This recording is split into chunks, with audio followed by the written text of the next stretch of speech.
संसार के प्रत्येक प्राणी को अपने कर्मों का फल भोगना ही पड़ता है। इससे मुक्ति कभी नहीं मिलती है। यह बात और है कि किस कर्म का फल कब मिलता है। जो कर्म ज़्यादा होते हैं उसे बाद में, तथा जो कम होते हैं उसे पहले भोगने को मिलता है। वैसे इसका कोई एक ही पैमाना न होकर परिस्थिति तथा दैवी कृपा से निर्धारण होते देखा या सुना गया है। यदि अच्छे कर्म ज़्यादा हैं तो बुरे कर्मों का फल इसी जन्म में तथा अच्छे का फल अगले जन्म में या इसी जन्म के बाद के दिनों में भोगने को मिलता है। भगवान कृष्ण की शिक्षाएं स्वयं और दूसरों के प्रति करुणा, क्षमा और समझ के महत्व पर जोर देती हैं। विभिन्न उपमाओं और कहानियों के माध्यम से व्यक्ति ईमानदारी से माफ़ी मांगने, सभी के साथ दयालुता और धैर्य के साथ व्यवहार करने और क्रोध पर काबू पाने और शिकायतों को बरकरार रखने के महत्व पर प्रकाश डालता है। इसके अतिरिक्त विश्वास, लक्ष्यों के प्रति प्रयास और दैवीय शक्ति पर भरोसा करने के महत्व पर जोर दिया जाता है। यह शिक्षण मनुष्य को उसकी खामियों की परवाह किए बिना करुणा के साथ स्वीकार करने और सभी प्राणियों के प्रति सम्मान दिखाने के महत्व के साथ समाप्त होता है। कृष्ण वाणी प्रेरक भाषण के इस खंड में संदेश दूसरों के प्रति क्षमा और समझ के महत्व पर जोर देता है। भले ही इसके लिए प्रयास और साहस की आवश्यकता होती हो। व्यक्ति विभिन्न उपमाओं का उपयोग करता है। जैसे एक व्यक्ति जो क्षमा करने को तैयार है वह पहाड़ से भी बड़ा है और समस्याओं का समाधान एक बुद्धिमान व्यक्ति की तरह ढूंढता है, जो जानकार और अनजान दोनों की मदद कर सकता है।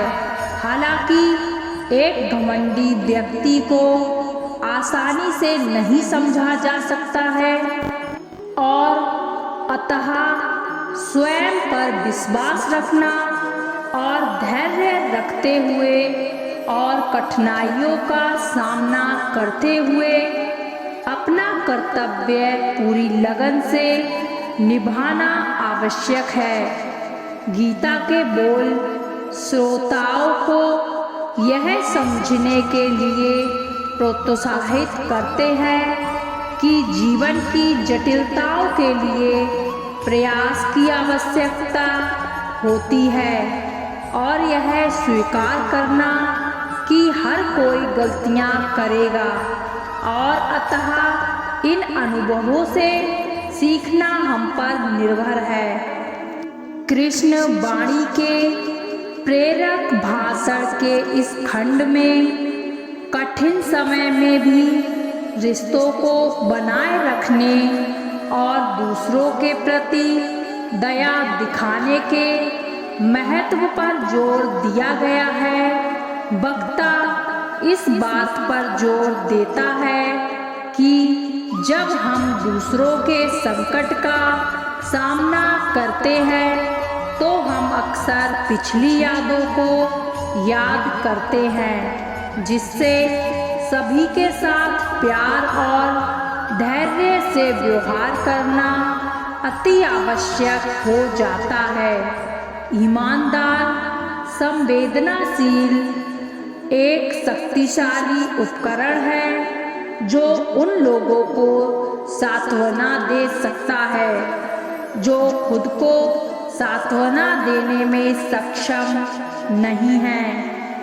व्यक्ति को मित्र बनाने का प्रयास करना चाहिए, यहाँ तक कि उन लोगों का भी जो हमारे जीवन में लगातार मौजूद नहीं रहते हैं। इसके अलावा किसी के प्रति शिकायत बनाए रखना या उसके प्रति गुस्सा मन में रखना हानिकारक है और हमें आगे बढ़ने से रोकता है।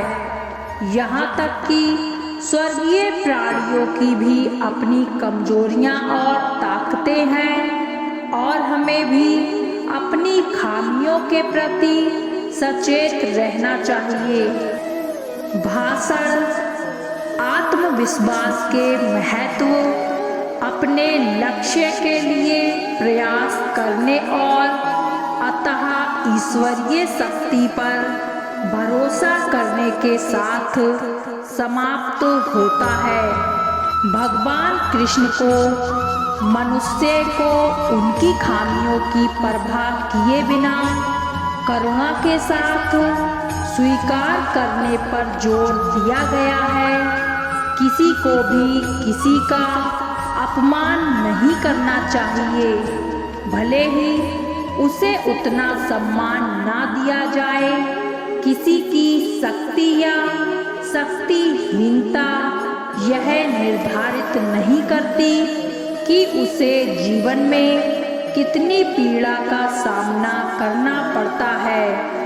इससे बजाय व्यक्तियों और उनकी परिस्थितियों को समझने पर ध्यान केंद्रित करने से स्थायी खुशी और सफलता मिल सकती है।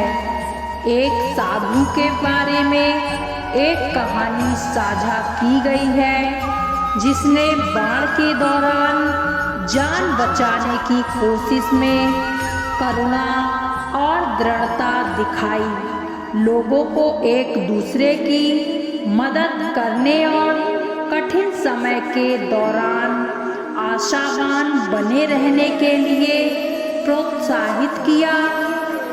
संक्षेप में, भाषण सहानुभूति, संकल्प और जीवन में दयालुता और समझ के महत्व को प्रोत्साहित करता है। तो प्रेम से कहिए राधे राधे। और अगर हमारी यह वीडियो आपको पसंद आई है तो वीडियो को लाइक करके चैनल को सब्सक्राइब जरूर करें। इससे हमें एक और नई वीडियो बनाने का उत्साह मिलता है।